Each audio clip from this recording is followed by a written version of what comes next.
I don't like to throw everything right away. I can put it on the corner, but you may want to start right away. Then I rinse. This I rinse until there is no secretion. All the secretions go in there. Then I grab these little prongs that are to dry the inside. This is like a towel. You cut it in half. You fold it in half.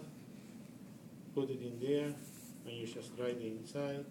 Grab a new one and dry here, okay? And there is a 4x4 that is, or you may want to use this on the outside. It's kind of cumbersome to use this to dry the outside. Sometimes with the 4x4 it's a little bit easier. You just grab a 4x4 and you just dry it, okay? And this is when you put this cannula inside. Once you do this, you try not to touch inside.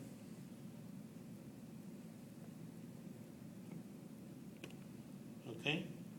Now, we have to have peroxide or some cleaning that this set doesn't have. You should have a third one.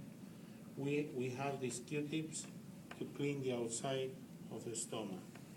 So with these Q-tips, we embed the Q-tips with whatever solution. This is dirty, so I can grab normal saline, right? So I clean around the stomach. We don't clean with peroxide.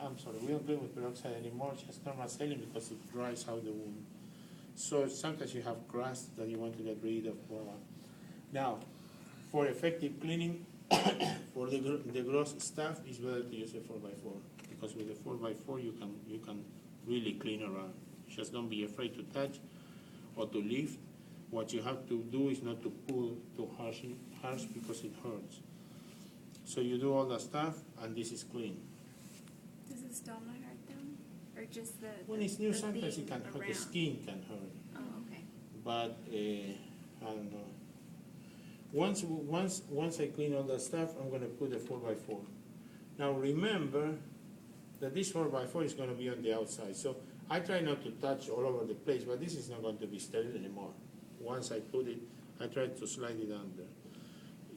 Lift a little bit and try to slide it. Sometimes if you have small fingers, it's better. Let's say this is there like that.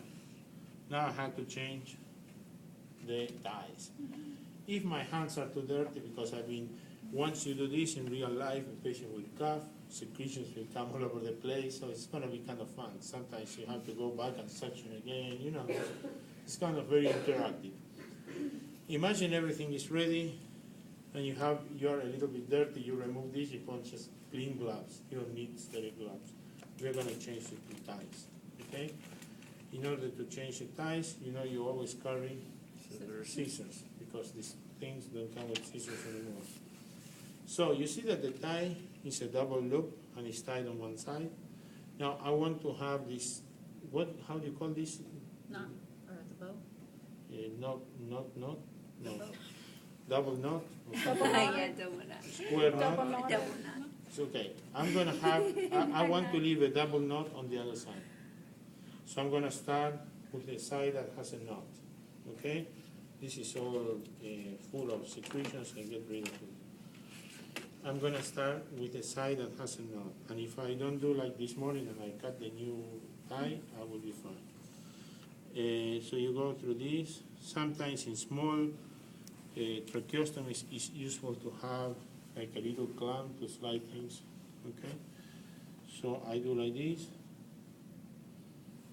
okay? See the double knot is here. I put the loop in here, and I go under the patient. Patient cooperates. Where's there a double knot? Here. On this side. Double knot Oh, is here. okay. And there's nothing in here. So I start from here. And the reason is that you don't get confused and you cut the other tie. I did it anyway. Oh. So I do like this. I go only one under. Sometimes from below is better, sometimes from above, whatever is more comfortable for you. We are finishing. This is fun when you have a patient that doesn't cooperate and moves a lot.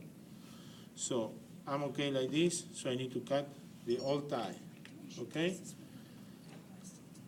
I cut the old tie. Will this work? And once I cut the old tie, and I haven't tied the new one, I hold this, okay? and I start pulling, somehow it's gonna come out You're pulling the wrong one. Pull it out. here. You pull it out. Okay.